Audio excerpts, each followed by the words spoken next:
It's Wednesday, and you all know what that means. It's time for another episode of the Life in the Movies podcast. I'm one of your co-hosts. My name is Ryan Cam. Thank you all so much for tuning in like you do. This week, we're going to be covering Jessica Jones Season 1, Episode 3, and we're going to be discussing Pixar. And with the struggles of Lightyear recently, it is underperforming, and it's definitely getting into the flop territory, I would imagine. I think Jacob and I are going to be discussing, and by think I mean I know, we're going to be discussing whether Pixar has lost its touch or it's just simply going through a valley and another peak might be on the horizon. Who really knows? But first, I got to introduce my co-host, the main man, Jacob Martin. Jacob, good sir, how are you? I am doing great. I am doing really good this past week. Thank you to all who checked out the Discussing DreamWorks podcast that me and Ryan were a part of. The video's been out at the time of recording this for almost a week. At the time we're recording this, it's hit over 100 views in just a span of like 2 or 3 days now, and that's actually very impressive. Thank you to all who tuned in, whether watching live or on the replay. I got more of these podcast episodes dropping every month. We're doing the Prince of Egypt next. So be on the lookout for more content over on my end, where me and Ryan will be going through all of DreamWorks animated output. As of this recording, we are at 105. So that's a very, very nice thing. And I want to thank Jacob for having me on. I'm looking forward to covering the entirety of DreamWorks catalog, the good, the bad, and the ugly, and the boss baby. We're going to be covering all of that, and I am greatly looking forward to it. Jacob, how's things going on in your life? Any new developments? About the same? Yeah, pretty much about the same. I was trying to look for other jobs, but the job that I almost got didn't really go through. Some things just didn't really work out between what they were offering and where I had to travel to get to, so that didn't really work. But I still have a job. I'm just trying to look for a full-time job at the moment. So that's something that's kind of been on my mind. Personal wise, movie wise, things have been going pretty good. I saw Lightyear this past weekend at my Dollar Theater, which kind of spawned the topic that we'll be talking about tonight, but we'll bring that up in our what we watch segment and later on. Still going through Downton Abbey, which has been a really fantastic series, and I'm currently going through season 4 of Stranger Things as well. I'm very behind on everybody else because people love binging Stranger Things. I don't have the time to binge a series like Stranger Things when every episode is pretty much movie length, and they get longer and longer with each episode. Like the finale, like episode 9, I think it is like 2.5, and most of them have been clocking about an hour 15. So I'm just kind of chugging along at a time. But each episode keeps you invested. Like even with the extended run times, the pacing flies by so good, and it's a show that I anticipate each new episode because I want to see what happens next. It's such a fantastic series, probably one of the best series that I'm currently going through right now. Just a lot of good stuff on my end. How's your life been, Ryan? It's been about the same. Speaking of jobs,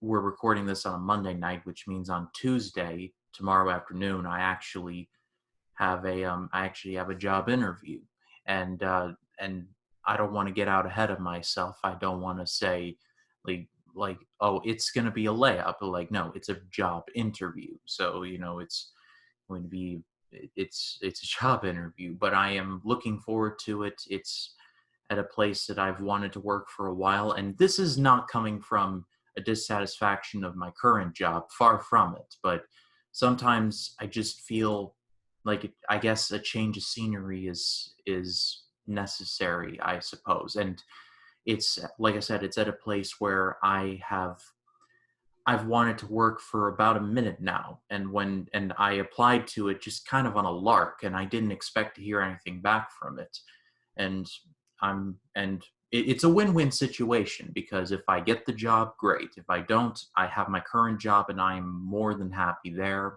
So it's one of those things where the opportunity has come knocking, and it's one of those things where you feel like you just have to take it. There's this speaker I listen to sometimes. His name is Les Brown. I don't know if any of you have ever heard of him, but he had this, I guess, story where he talks about regret and how at the end of our life, all the regrets like are around us, and they say we are like your broken dreams, your regrets that you could have done something about but you didn't. I want to limit that as much as possible, and I don't mean to get philosophical here on this show, but that's where I stand on it. Like I said, it's a win-win situation, and whatever happens, I'm gonna come out clean on the other side. All right, good to hear. All right, well, let's dive into some stuff we've been watching lately, Jacob. I mean, other than Lightyear, which I will be saving for the main event of the evening. But I heard some Downton Abbey talk. You're on episode 5. I eagerly await your thoughts there. How's it going? Yeah, it's been pretty good so far. Episode 5 was another really strong episode of Downton Abbey. Still can't stand Thomas. He's just as annoying as ever.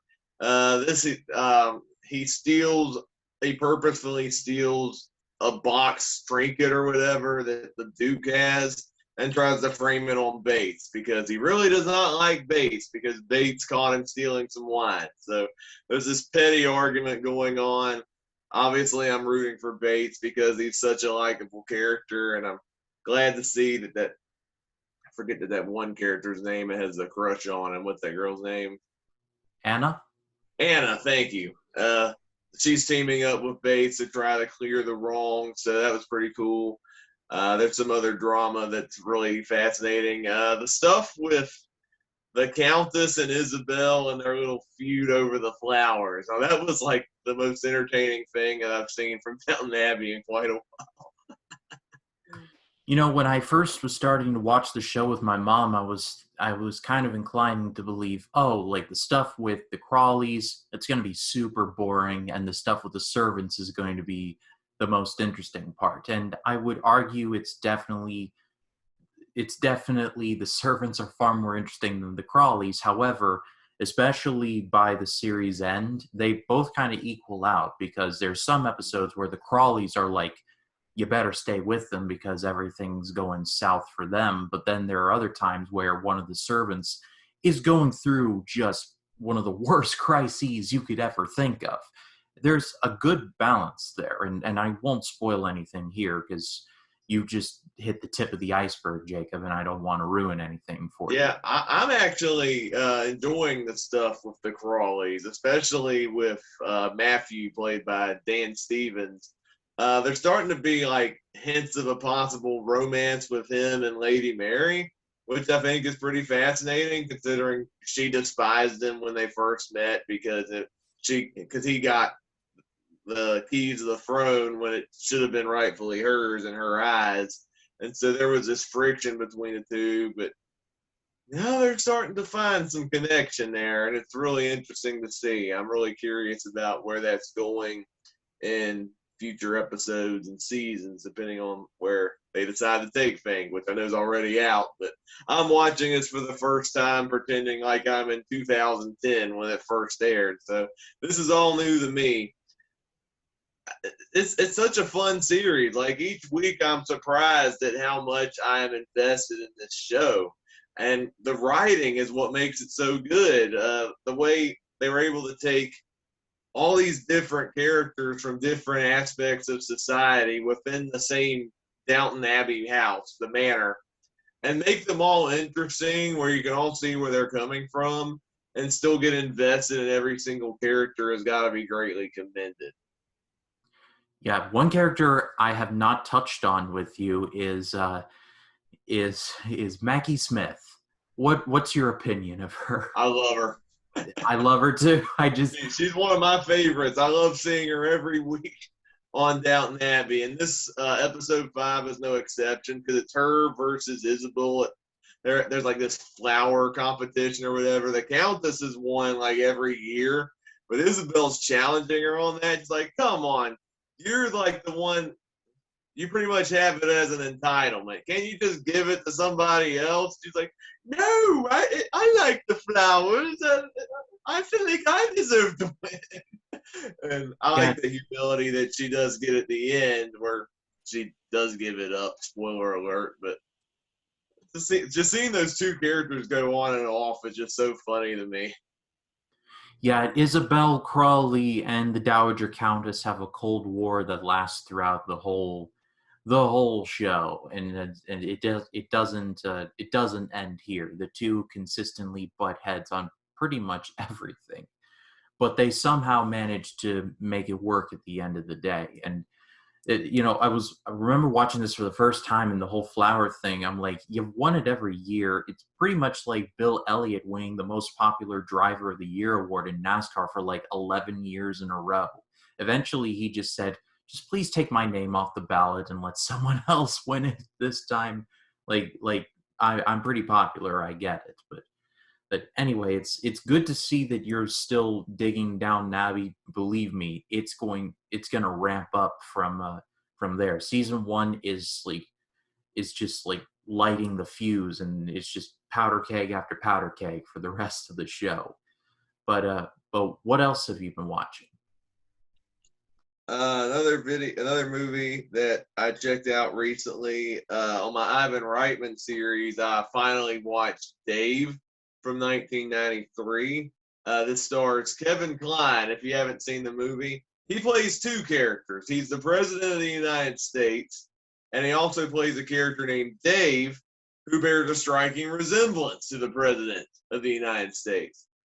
Well, the president has a major stroke, and they're wondering what to do in this crisis. Well, the Secret Service discovers Dave, and they're like, well, he looks awfully like the president, so why not let him be the president while this is going on?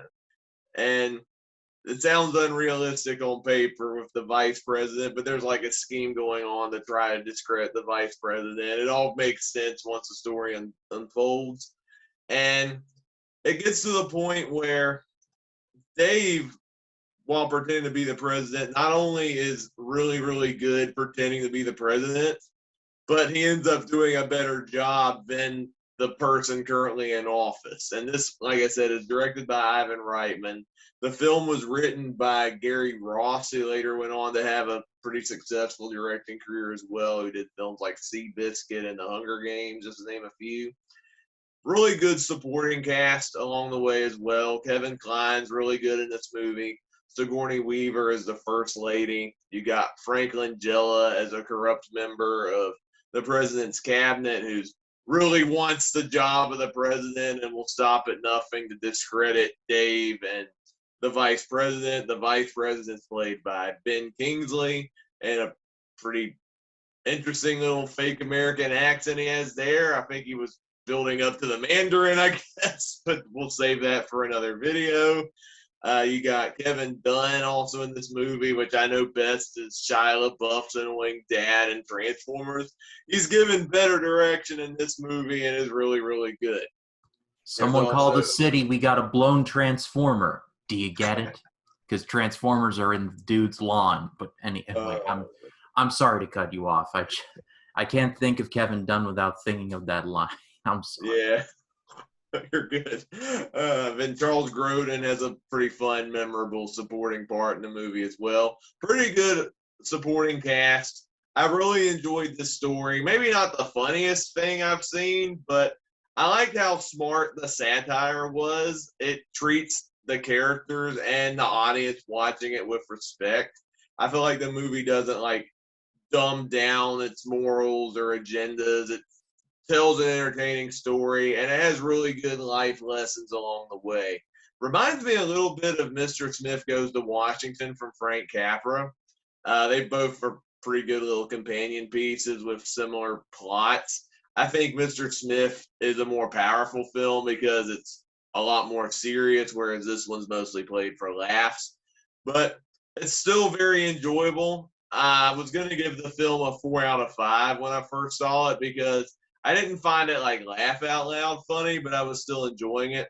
But I ended up bumping it up half a point because the last 10 minutes of the film, Dave's final speech and what happens absolutely shocked me. And it blew me away so much that it made me rethink the rest of the movie.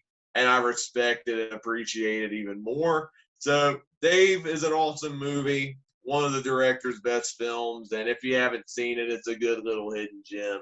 Definitely worth recommending. You know, I remember there was this movie back in the late 80s called King Ralph. I'm not sure if you've ever heard of it, but it starred John Goodman. It starred John Goodman and John Hurt. And John Goodman is a Las Vegas lounge singer who becomes the King of England after pretty much every member of the royal family gets wiped out in a freak accident. And because of that, it's literally like he is like the second cousin 3 times removed. But he does have a connection to the crown. So it's like, here, an American is the King of England. And I know that like it's kind of similar, but I remember watching that movie thinking, oh, well, this is surprisingly decent. And John Goodman, he has to end up advocating because of a scandal, because of John Hurt being corrupt. But hearing that plot, it kind of reminded me of King Ralph, and I do recommend that one as well. Yeah, I've never heard of that movie, so sounds interesting. John Goodman does a pretty good rendition of "Good Golly Miss Molly" by Little Richard. I've actually heard him sing before. He's really, really good. Yeah, he's pretty solid. But anyway, what else you got? The last one I'm going to share before we wrap up is I checked out the comedy What's Up, Doc from Peter Bogdanovich. This is a film I've actually seen before. It stars Ryan O'Neal and Barbara Streisand. And pretty much this was the director's attempt to pay respect to the screwball comedies of the 1930s and 40s. A lot of people would say this is a loose remake of Bringing Up Baby. Both movies do follow similar plots where you have pretty much a dim-witted guy who goes in. He keeps running into this bright, cheery, optimistic woman who's obsessed with him. Bringing Up Baby deals with a leopard that the two characters are having to constantly chase and find and stuff because the leopard keeps running off. This movie involves 4 different plaid travel cases, each of which have different stuff in them. One of which has Barbara Streisand's clothes. Another one has Ryan O'Neal's collection of rocks. He's a scientist. Another one has these top secret government papers. Another one has some jewelry in them. And because they're all staying in the same hotel, you know these cases are going to get mixed up because all the travel cases look the same. So it's nonstop hilarity from start to finish. I think this movie, What's Up, Doc? I've seen this film twice now. It's absolutely hilarious. It's one of the smartest conceived comedies out there, especially considering you're dealing with 4 different cases. The way Bogdanovich is able to craft where each of the cases are, and you can still be able to follow which cases where, even with the mix-ups, is actually quite brilliant. I love the pairing of Ryan O'Neal and Barbara Streisand. I'm not used to seeing Barbara Streisand. You're not used to seeing her in a more comedic type role as I'm used to seeing her in these like dramatic Broadway type musical films. But she's really funny in this movie. I love the chemistry she does have with Ryan O'Neal. Really awesome supporting cast as well, especially Madeline Kahn, which this is actually her first movie, come to find out. And she was hilarious even in her first role. This movie's best known for a pretty wacky car chase, which has been described as like the cartoonish comedy version inspired by the car chase in Bullet. And I think Bogdanovich meant every word of what he intended to do. This sequence is absolutely insane. Some of the chases, some of the crashes. It's a madcap chase that goes on for a good 10 minutes, I'd like to say, but it's never boring. And the chase is absolutely hilarious. And there's an awesome courtroom comedic riot scene that follows, which is equally as funny. If you haven't seen What's Up, Doc, and you love movies like Bringing Up Baby, this is a great little love letter that is just as awesome as the movies that that this movie took its influence from. Yeah, I believe this director, Peter Bogdanovich, passed away this year. He did earlier this year, I think in January when the year started. That was what gave me the idea to go through his movies. Super big sky point to Mr. Bogdanovich, a very talented individual. I remember, I think I had seen a movie of his before, but I remember in 2018 when the lost Orson Welles movie, The Other Side of the Wind, dropped on Netflix, and he's actually in that. Yeah, he is. And I remember it's like, oh yeah, that is Peter Bogdanovich. Small world, huh? Mm-hmm. And he's made some interesting movies, most of which I've never seen before. It'll be interesting checking out his later career, the movies later on in his life, because they weren't near as successful or as acclaimed as some of his earliest movies. But despite the fact that I did not like the Last Picture Show, I mean, he gave us What's Up, Doc, which is a comedy classic, and he followed that up with Paper Moon, which I think is really good as well. So at least he gave us two really good movies that I highly, highly respect from this late director. Yeah, Last Picture Show is hard work, but I'm sure you know all about that. Oh, yeah. Well, I don't have much to share personally as much as what I've been watching lately. I rewatched, unfortunately, I rewatched Pirates of the Caribbean Dead Men Tell No Tales, and I have a review of that on the channel if you all would like to check that out. But man, I'm so glad because people would be like, we need another Pirates movie. Now that the Johnny Amber stuff is over, we need another one. Please don't do that because it's very obvious that these movies were meant to end with the third one, but because they made so much money that it was just like, we gotta make more, I suppose. And I know, Jacob, on Stranger Tides is your least favorite, but I'm sorry, Dead Men Tell No Tales is just not good at all. It just, I outlined that more in my review, but basically, they tried to turn Salazar into like Davy Jones Light version 2.0 because they did try it with Blackbeard and failed, and then they tried it again, and then they failed again. And they actually added more accoutrement by having Davy Jones, or not Davy Jones, but Salazar's crew having the whole can't walk on land curse, which is literally what Davy Jones and his crew had, except they could walk on land in about 10 years or so, them being Davy Jones. And Salazar and them couldn't walk on anything at all. Like, they couldn't walk on land, period. So you're just sitting there like, you're just remaking the hits. You're not even playing the hits anymore. You're just remaking the hits. But it's just stupid. It's such a stupid movie, and I outlined that more in my review. But yeah, I'm glad these movies aren't being made anymore, personally. Yeah, I haven't seen the film since it came out in theaters. At the time, I thought the film was okay. I remembered it being just a slight more memorable than On Stranger Tides was. On Stranger Tides' biggest sin is I think the film's boring. At least this one had a few more memorable action scenes in it. And I like some of the stuff they played around, like with Jack and with Barbosa, and trying to make connections with like the son of Will Turner, which I thought was kind of interesting.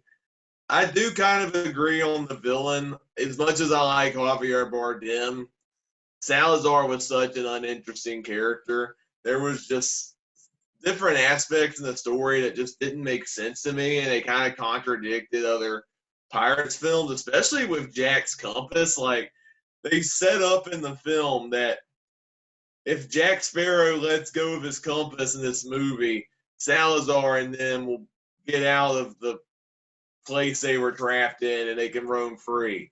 Um, he let go of his compass multiple times and at World's End, and different people got the compass at various parts of the movie. Like, you clearly just made this up just as a plot point for this movie. So I don't know where that came from. The film did frustrate me at the end of the day. It's definitely not on the same level as the original three, but if I had to pick one over the other, this one is slightly more memorable than On Stranger Tides, but that's just me. Yeah, if that is the case, then in some other part in At World's End, Salazar and his crew should have been like, "Yay, we're free! Oh, we're back. Yay, we're free! Now we're back. Yay, we're free! Now we're back." And it's just like this constant like in and out and in and out. And so yeah, the movie is dumb. It really is. And then just to close things off, I ended up rewatching one of my favorite romance movies of all time, About Time. This movie stars a lot of very good British actors: Domhnall Gleeson, Bill Nye, Tom Hollander, who both of those play Davy Jones and Cutler Beckett in Dead Man's Chest and At World's End, respectively. So I go from finishing the Pirates movie straight into About Time, and they're back here. Like, I can't escape these two, but it's not a bad thing. They're two really solid actors. A very young Margot Robbie is in here. This was before she made it like big time for like Harley Quinn and I, Tonya and all of that, and she's really good. It's a very like the basic premise of the movie is that Domhnall Gleeson, all of the men in his family have the ability to travel back in time in their lives. Like, they can't, like, in his dad's own words, played by Bill Nye, they can't like go and like shoot Hitler or stop the JFK assassination or have sex with the Queen of England. Bill Nye's character's words, not mine. But they can go back in their own lives and see things that and try and do things again. And in Bill Nye's character's cases, read. Like, as a voracious reader, I was like, I like that. Like, he read all of Dickens's catalog, pretty much everything. I love the spirit of that.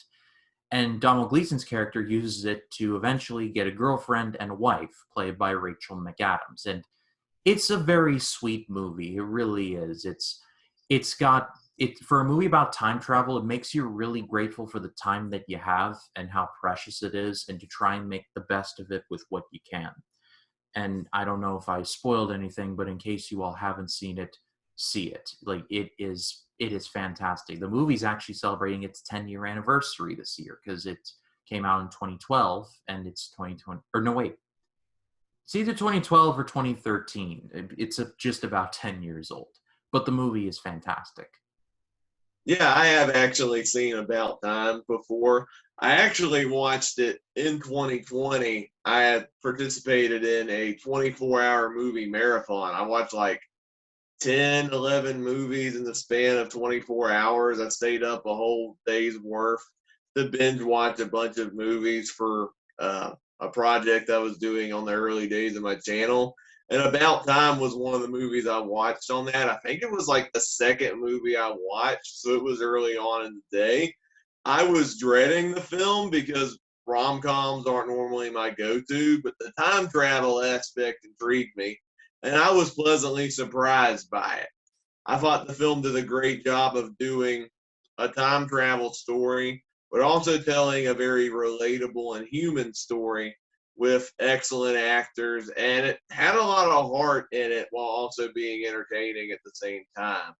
It's not one that I'll gradually go back to, but I did like it for what it was, and it was actually a pleasant surprise for the genre. A very clever movie blending the two genres.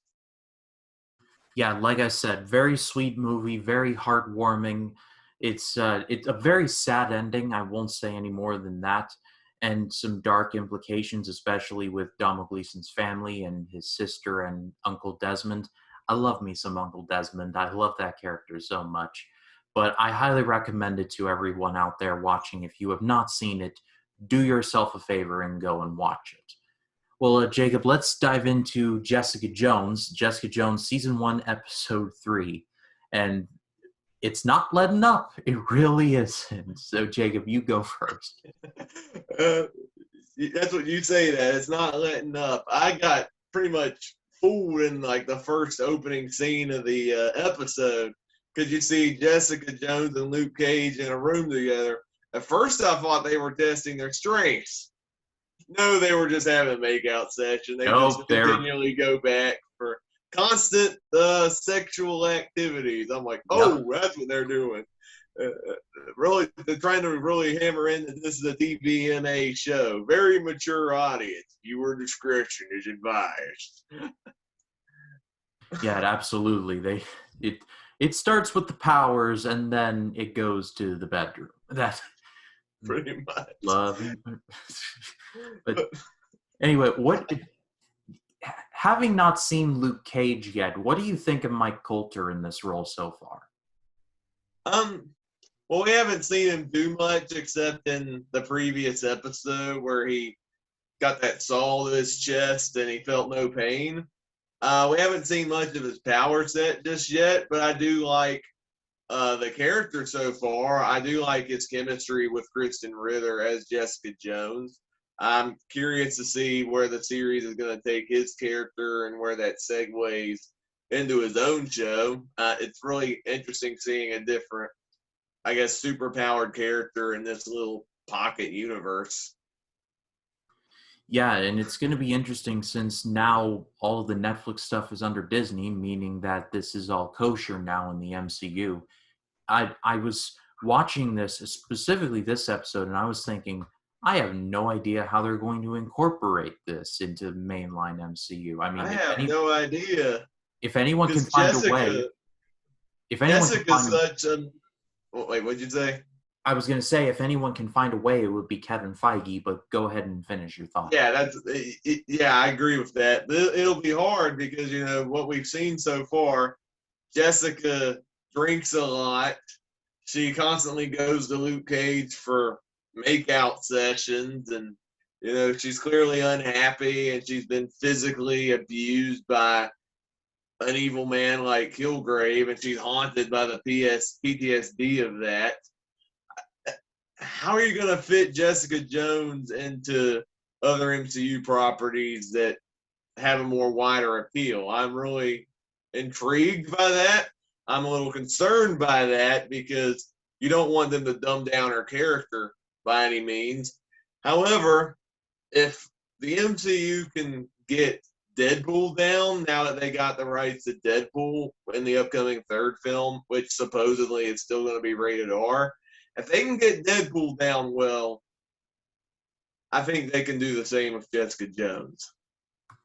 That is a good point about Deadpool, and it's especially in the case of Multiverse of Madness, we're really just tapping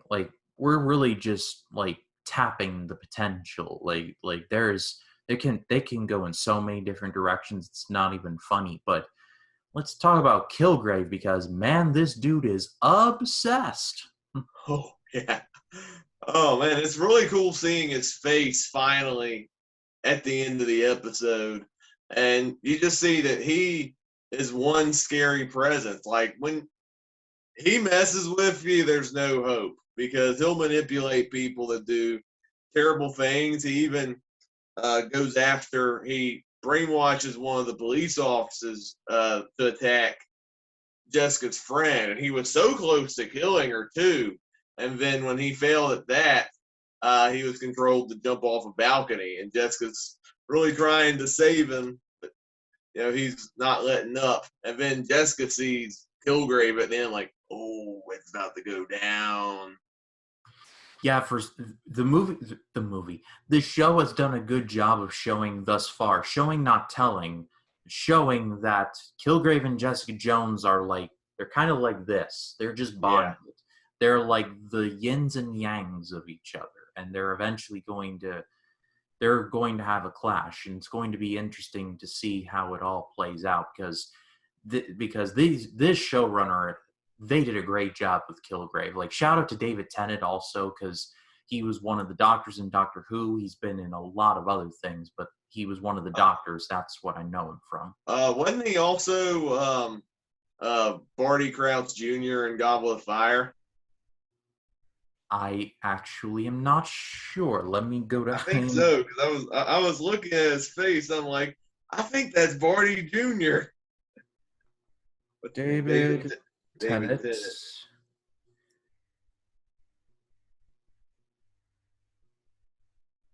That would have been 2004. So, and we're looking and we're looking. No, I don't see. Oh, wait. Here it is. 2005. Yeah, he was Barty Crouch Jr. I got it. Wow, that's crazy. I know. I was looking at his face. I'm like, I know that face. The Harry Potter nerd saw Barty Crouch there. He was impersonating Mad Eye Moody, that Dickens. Yeah. But anyway, Harry Potter. God, that movie. But we ought to do like a Harry Potter retrospective on here one day because I haven't seen the movies in ages. Like, but I'm down to rewatch them at some point. But anyway, sidetracking. We're only 3 episodes into Jessica Jones season 1. Is it premature to ask whether you like Daredevil over this or not? I think just based on what I've seen, I think Daredevil's better. I think Daredevil's more accessible, even with the harder rating. Jessica Jones is just more emotionally intense with a lot of heavier subject matter, which is a little uncomfortable to watch at times. It'll be worth watching once, but I fear, depending on how dark the series continues to go, it might just be a one and done watch for me. But I guess we'll see how my reflection is when we get to the final episode. But right now, I think Daredevil's better, but Jessica Jones is still pretty good. Yeah, we've got. Let me just do a quick look here. We've got 13 minus 3. We've got about 9 episodes left, so anything can happen in that time. But it's interesting. It's going to be interesting to see what happens. So, what did you all think of Jessica Jones season 1, episode 3? Leave your thoughts in the comments. I'd love to read, or we would love to read what you have to say. Well, Jacob, let's get to the main event of the evening, and let's talk about Pixar and Lightyear. Oh boy, Lightyear. Now, I have a review on my channel if you all like to check that out, and I'll turn the floor over to Jacob to talk about his thoughts. But shout out to Jacob. This was actually his idea for a topic, considering the fact that Lightyear is looking like it's going to underperform at the box office. I looked it up earlier, and this is Wikipedia, so take it with a grain of salt. But according to Wikipedia, the budget was around $200 million, and it's made just about $207 million. Now, it's going to be like, well, it made $7 million back, but at the same time, you got to remember, and I learned this from John Campia, you got to remember the marketing people, the crew, pretty much everyone you got to pay off for promoting the thing to begin with. So it's looking like Lightyear is going to take a bit of a loss. So before we dive into that factor, Jacob, I turn it over to you. What did you think of Lightyear? Just the movie was fine. Like the movie was not anything special or anything. The movie was pretty much your basic sci-fi adventure story, taking some of the best elements from other sci-fi movies. There's a dash of Star Wars, there's a dash of Star Trek. There's a little bit of Interstellar in there.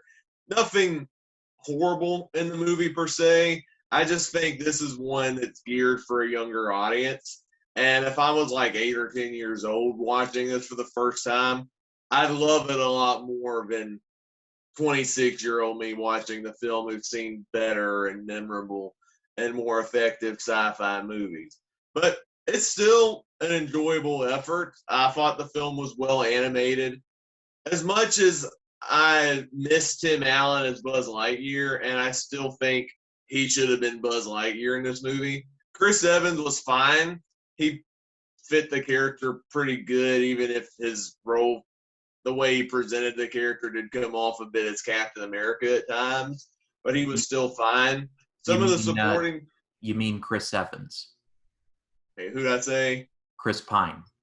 Chris Pine. There's I so mean, many Chris's in Hollywood. I Chris was, Evans is who I meant to say. He's Captain America and Buzz Lightyear. Thank you, Ryan. I But mean, yeah, a it's lot of pretty. the supporting characters I didn't really find that memorable. There's this one played by Taika Waititi. I'm normally a Taika Waititi fan, but his character got on my nerves. He felt out of place in this movie, honestly. I don't know if Taika's starting to lose his touch because his character annoyed me in this movie, and he did Love and Thunder, which that movie was nowhere as good as Ragnarok. So it's just is Taika losing his touch? That could be the next episode, but he's not that good in this movie. I'm sorry. There's some weird directions they do take in this movie, like the thing with Emperor Zurg. I thought was really weird. I got into it the more the movie dived into what happened in the history with Zurg and Lightyear. I'm trying to be vague in case you haven't seen it. But I know some people will not like this twist because it's a big subversion. You have to take that leap of faith. I thought it was fine, and I was still invested in the overall story. And I do like Buzz's character arc throughout, which I think elevated the movie from being just a mad movie to a solid movie. But this is definitely not up to standards of Pixar. It's just an enjoyable, good enough movie. I can definitely see it being a crowd pleaser for younger kids. The movie was promoting itself as the movie that Andy watched that made him fall in love with Buzz Lightyear. I was watching the film and I can definitely see that, but at the same time, this is not up to standards of Pixar's best. Like even Toy Story 4, which I think is the weakest of the Toy Story films, is still a much better movie than Lightyear. Yeah, I couldn't agree with you more on that last part. And yeah, I like this cast: Chris Evans, Kiki Palmer, who is the daughter of The granddaughter of Buzz's friend, yeah. yes, her. Thank you. I'm a big Kiki Palmer fan all the way back to her Disney Channel days. I'm a big fan of hers. You were right. Taika Waititi is very annoying here, and I wouldn't go so far to say as he is losing his touch. I mean, some of his comments about the Kate Bush stuff. I mean, I definitely wouldn't have said it. I mean, it feels like he was just trying to be like, all right, time to cash in on the zeitgeist. That was a terrible accent. I made him sound like Goofy. I and just forget I said that. But any, any anyway, um, I like some of the ideas in the movie, and I did give it a great rating because the animation is really, really good. Like I said, I like the cast. I feel like they give it socks. But this is just a weird flex for Pixar to like do spin-offs of things that like they were known for. I mean, next thing you know, they're going to be greenlighting the Charles Muntz movie, the villain from Up, the Christopher Plummer Yeah. character. They're going to name it like Adventures Out There or something like that. I mean, I don't know. It feels bizarre, and I do see what people are saying about how this is the movie that Andy watched and gave his mom the impetus to get him the Buzz Lightyear toy, and off you go. Like I appreciate that, but at the same time, I agree with what you said there. Not Pixar's best, but I've seen some takes online where this is Pixar's worst, and I could not disagree with that anymore. This is not like Cars 2 bad. This is just mid-pack at best. Yeah, there's like two other Pixar movies that I can think of that I'd give a lower grade than Lightyear. Cars 2, which I think is overhated, but putting the focus on Mater definitely was a mistake. And then I'm not a big fan of Brave. Like it had good ideas, but it just like lost control of itself after the mom turned into a bear. I have no idea what was going on that movie. That one was just not working for me at all. But Lightyear's not too bad, you guys. Yeah, and one brief note about Cars 2. Larry the Cable Guy is a very nice man. Like, Larry the Cable Guy can be funny. I actually attended a charity show that he did where all the proceeds went to a local charity here in my area. Larry Cable Guy is funny. He can be a very nice man. He ruined a Pixar movie. Let's just be honest. Just the whole thing with the Japanese toilet and the whole wasabi scene where he thought it was The pistachio free ice, pistachio ice cream. and like in the middle of this big prestigious ceremony, he runs right through it and into the fountain, and then he drives up to the microphone and he's like, "Do not eat the pistachio ice cream." This is so awkward. And Michael Caine, God bless his soul, he had to like sell that Mayer was this excellent super spy, and I'm just sitting there like, no, he's an idiot, and you're an idiot for not thinking he's an idiot.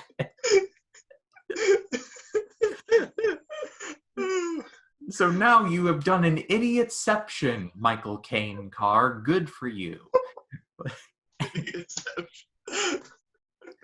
I mean, it puts a new meaning on the thing he says. Like, what did he say? You're pretending you're the fool by looking at the fool. like, sure, yeah, run with that theory. But anyway, Lightyear in general, it is tracking to look like it's going to be a big ol' flop for Pixar, which is uncharacteristic to say the least. I think the last time may have been The Good Dinosaur, and that's a movie that I definitely think gets more hate than it deserves. I actually kind of like that movie but yeah, same here. On the whole, I mean, Lightyear, like, and that whole thing, do you think Pixar's losing their touch? I think generally, my theory is that they're going through a valley.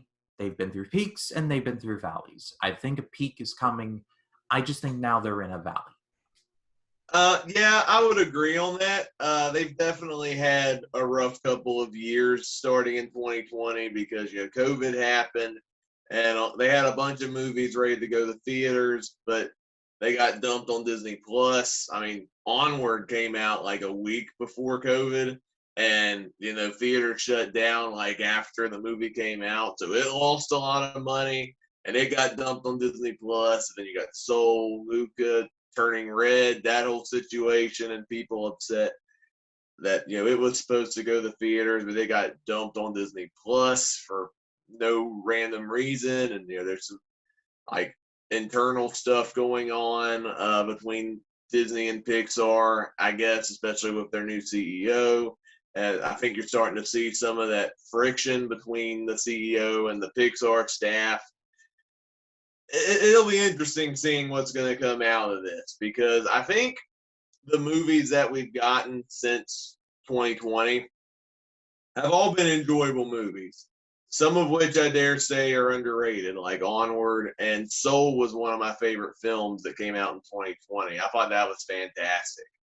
And even movies that some people criticize, like Luca and Turning Red, I thought they were pretty good movies as well. Maybe not up to the best of Pixar, but I still thought they were really great movies that still lived up to the Pixar name, even if they didn't make my top 10 or anything. I think with Lightyear, I think part of the reason it lost a lot of money, I think just because so many people were not interested in this movie. People were confused over the general direction. Like, why are we seeing this movie? Like, what is this? Why are we seeing human Buzz Lightyear, and why is he not played by Tim Allen? And so I think the general confusion of what this was, I think, was what turned a lot of people away, and why the film lost a lot of money, sadly. Not that the movie itself is bad, I think because it was badly marketed to where people weren't interested in seeing the movie. I have a feeling Pixar will make great movies again. I think once some of the internal struggles in the studio pass and Pixar's movies are back in theaters full time and they keep doing original movies, because I feel like Pixar's best movies are original movies. I guess because people saw Lightyear and saw it as a spinoff, they were turned off.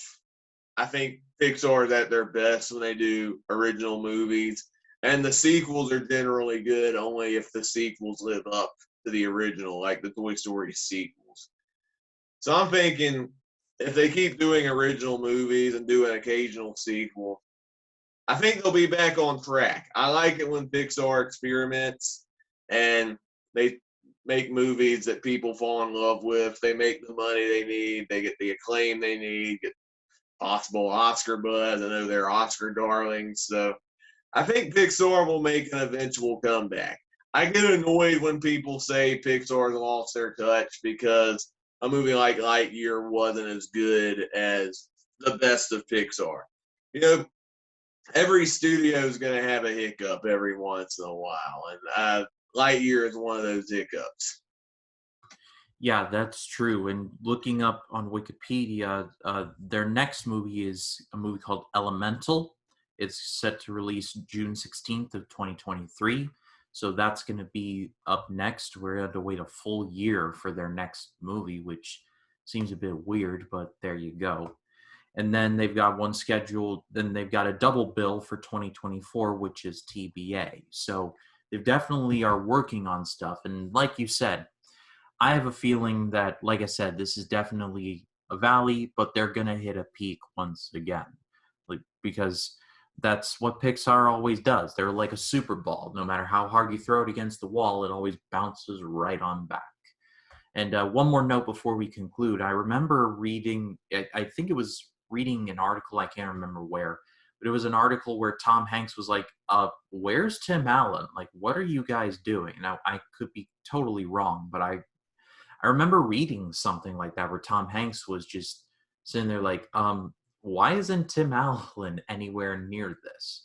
So I don't know. It was a weird flex. And no offense to Chris Evans, I thought he did an admirable job. But at the same time, I mean, Tim Allen is the voice of Buzz Lightyear. Like whenever you think of Buzz, Tim Allen's voice immediately pops into your head. And now I've maintained that I don't think Tim Allen necessarily needs the money. Last time I checked, he's worth like $70 million. On top of that, like he's got more money than he knows what to do with, so I imagine he's not starving for the gig. But at the same time, it's it I felt like something was missing, if that's fair to say. Yeah, I definitely agree. What's interesting is there's one aspect of the movie where I felt like you could have put Tim Allen in the movie somewhere. If you've seen the movie, you probably know what I'm talking about. But it's a double-edged sword because I can see some people really liking if they put him in there, and I can see others saying, "Oh, that's an insult to Tim Allen in general." So I don't know what you could have done in that situation. It's kind of a double-edged sword, but I feel like a missed opportunity was there by not having Tim Allen in the movie. I think some people fought because Tim Allen and his political views were different from Disney. They're like, "Oh, we don't want to work with that Tim Allen guy." You know he's doing a Santa Claus series on Disney Plus, right? I think you can shut that rumor mill down. I mean, I'm looking forward to seeing that, honestly. Yeah, I mean, I think that's just a great big old exaggeration. I mean, yeah, I mean Tim Allen's a conservative, but I mean Disney's Mm-hmm. willing to work with him for a Santa Claus series, so I don't know. I just think that that whole thing's just trumped up, for lack of a better word. Yeah. But what did you all think of Lightyear? Did you like it, hate it, think it was just okay? And do you think Pixar is just losing its touch, or is it just going through a valley? Leave your thoughts in the comments. We would love to read what you have to say. And actually, one more note before we close. Disney has got a few more movies coming out this year, and mainline Disney is producing, I believe it's called Strange World. And that trailer, I've seen it now a few times, and it's growing on me. I think it looks fascinating. Yeah, I'm looking forward to seeing that one. I'm already liking the creative visuals just in the trailer alone. Yeah, Disney keeping up their tradition of releasing something near or on Thanksgiving Day. So it's gonna be interesting to see what Thanksgiving Day brings, because Thanksgiving Day is a pretty competitive movie day. So it's going to be interesting to see what ends up happening. But Anyway, Jacob, that's another episode in the books. Thank you so much, as always. It is a privilege to work with you. Tell the people where they can find me. They can find me on Letterboxd, Twitter, and Facebook, and you, of course, can subscribe to my 2 YouTube channels. My second channel is mainly book-related, Storytime with Jacob, where I do book reviews and read-alongs. I just wrapped up Prince Caspian on that channel, which was a great reread. I'm currently reading a book written by the wife of a subscriber that I'm subscribed to on YouTube, who I'm great friends and collaborators with.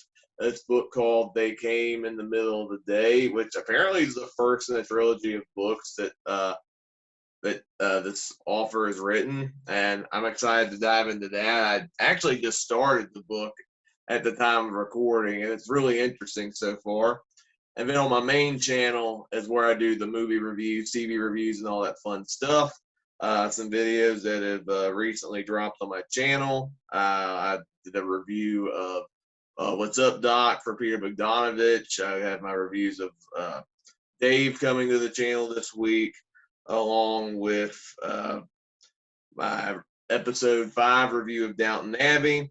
And Ryan, you're going to love this. I finally watched Summer of Soul for the first time. That video's dropping this week. I had a great time with that movie. You get to see my first time thoughts and reactions to that awesome movie. I messaged you that when I started watching the film, 5 minutes in, Stevie Wonder started to play drums. I did not know he could do that. I was so ecstatic that I woke everybody else up because I'm like, whoa! Yeah, Summer of Soul was just fantastic. I mean, you got Sly and the Family Stone. Yeah, they were awesome. You got the Staple Singers, which that whole story, or not the Staple Singers, but the Fifth Dimension, the ones that do the Aquarius. Yeah. That was the part that made me sad, because they were like looked down upon in their community, and it's just like, because they're successful. Like, I don't know. It made me sad, because I dig that song. Well, I kind of understand, because to be honest, before I watched this movie, well, I've listened to that song Aquarius, and I thought that was a white group singing, and so I definitely could see where some of those people were coming from. And then watch them perform on that stage and actually get the crowd going was actually pretty inspiring to see. So that's actually a pretty good success story at the end of the day.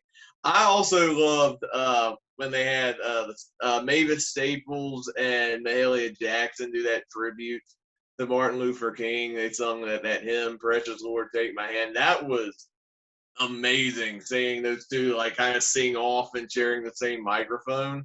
I got goosebumps hearing that. Yeah, and to think this literally took place the same weekend as Woodstock, and literally miles away from each other. You just think about that. It's insane. And then not to mention, one day the festival was going on. It was going on the same time as the Apollo mission, and they were interviewing people during the Apollo. Like, how do you feel about this Apollo mission? Some of the people are like, "Oh, I don't care about that. I love this concert."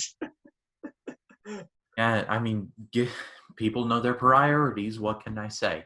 But yeah, Summer of Soul was one of my favorites of last year. It was one of my favorite theater experiences. I ended up seeing it at my local luxury theater, because it's a Hulu movie, and sometimes they get streaming movies on the big screen.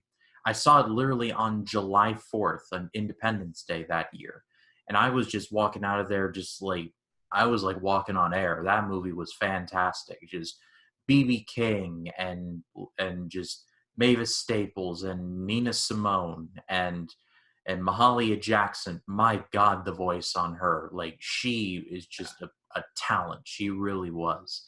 And just, it was very sad at times, but very joyous at times. And just seeing a young Santana on there, just watch the movie, y'all, if you haven't. And I'm going to be watching your review, Jacob.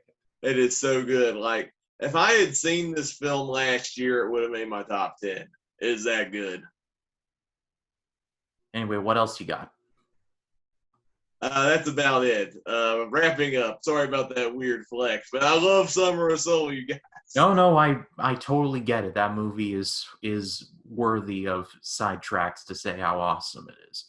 But as far as this channel goes, if you did like this, please be sure to leave a like, comment your thoughts down below, and hit the subscribe button and click the bell to allow notifications. This week on the channel, I uploaded a Twilight Zone vlog for the episode called The Prime Mover. Definitely check that out. I will be reviewing Nope, the Jordan Peele movie, so that's going to be interesting to finally sit down and watch. And then this coming Sunday will be my first reaction to the Jim Carrey film The Mask. So that's going to be interesting to see for the first time. But It's gonna be smoking. I at least know that much. Just smoking. Like I know that line. But it's going to be interesting to see the whole thing in its glory. But like I said, thank you all so much as always for watching.